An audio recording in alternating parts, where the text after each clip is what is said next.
Hai sahabat HS, di sini Kak Move akan menjelaskan tentang bab kesebangunan dan kekongruenan matematika SMP kelas 9.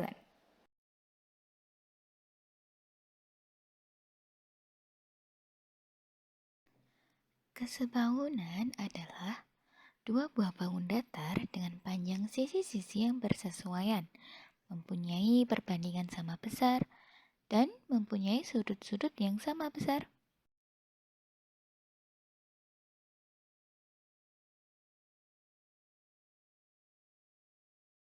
Sebagai contoh, di sini ada dua bangun persegi. Bangun persegi pertama dengan panjang sisi 4 cm, kemudian bangun persegi kedua dengan panjang sisi 8 cm. Bisa dilihat di sini kedua bangun tersebut memiliki sudut-sudut yang sama besar, yaitu 90 derajat, di mana sudut A memiliki 90 derajat, sudut B memiliki 90 derajat, kemudian sudut B 90 derajat, sudut H dengan 90 derajat. Jadi, kesebangunan itu memiliki bangun yang sama, namun dengan perbandingan ukuran yang berbeda. Syarat bangun kesebangunan dua bangun datar. Yang pertama, bentuk kedua bangun sama, yaitu jika sudut-sudut yang bersesuaian atau seletak. Yang kedua, sisi-sisi yang bersesuaian memiliki perbandingan yang sama, dalam artian skalanya tetap.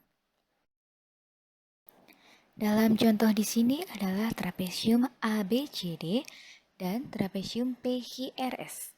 Di sini terdapat dua buah trapesium, namun dengan skala yang berbeda.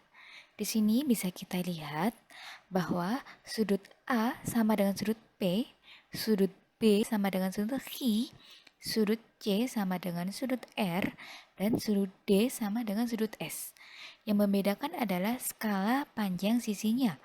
Panjang sisi AB 5 cm, sedangkan panjang sisi PH 20 cm. Di sini adalah terdapat skala 1:4. Jadi, panjang sisi BC 8 cm, maka panjang sisi QR adalah 32 cm. Kongruen adalah ketika dua bangun disatukan atau berhimpit, dan itu akan saling menutupi. Maka bisa dikatakan kongruen adalah dua bangun yang mana bangun tersebut satu kesatuan. Kongruen di sini ada segitiga ABC dan DEF, di mana sisi AB sama dengan sisi DE, sudut A sama dengan sudut D, dan sisi AC sama dengan sisi DF. Di sini disebut dengan kongruen sisi sudut sisi. Kalau di sini adalah sudut A sama dengan sudut D, dan sisi AC sama dengan sisi DF, sudut C sama dengan sudut F. Di sini dikatakan sudut sisi sudut. Selanjutnya sisi AB sama dengan sisi DE, sisi AC sama dengan sisi DF, sisi BC sama dengan sisi EF. Dikatakan dengan kongruen sisi. AB itu sama dengan DE. Kemudian sudut A sama dengan sudut D, sudut C sama dengan sudut F. Ini adalah dikatakan kongruen sisi sudut. Kemudian syarat kongruen di sini adalah ada segitiga ABC, kemudian trapesium ABCD.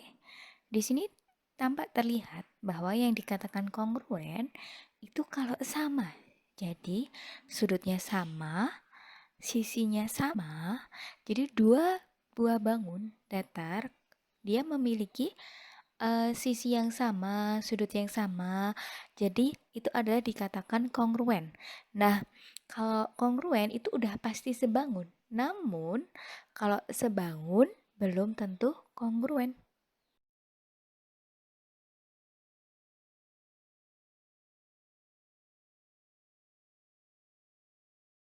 Baik, sekarang adalah latihan soal.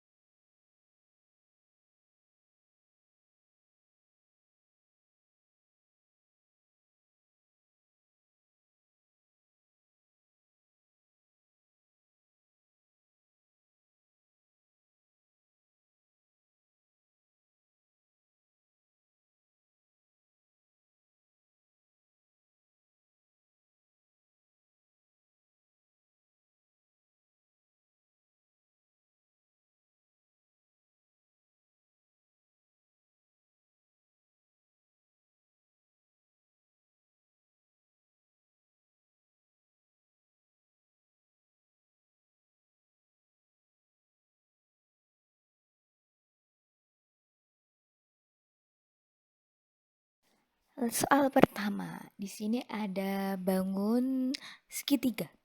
Jadi ini adalah contoh dari kesebangunan. Jadi ini nampak seperti satu buah segitiga, namun jika diperhatikan di tengah antara sisi AC dan antara sisi BC itu ada DE ya. Jadi di sini ada sisi DE, ada sisi AB.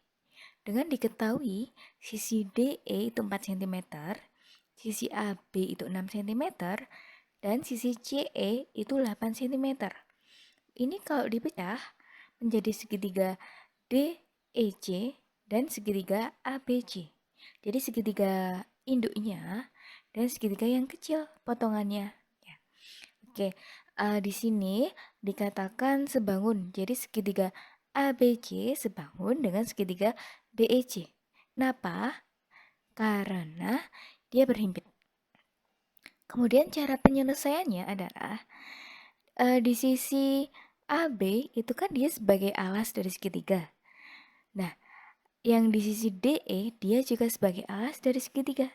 Jadi AB per DE itu sama dengan BC per CE. Nah, di sini adalah BC-nya belum diketahui. Jadi masih BC. Ya. Kemudian dikalikan silang ya. AB-nya itu 6 cm, DE-nya 4 cm, kemudian sama dengan BC, tetap koefisien BC, per CE-nya 8 cm. Kemudian kita kalikan silang. 6 cm dikalikan dengan 8 cm. Kemudian 4 cm dikalikan dengan BC. 6 kali 8 itu adalah 48 cm. Kemudian sama dengan BC dikali dengan 4 cm.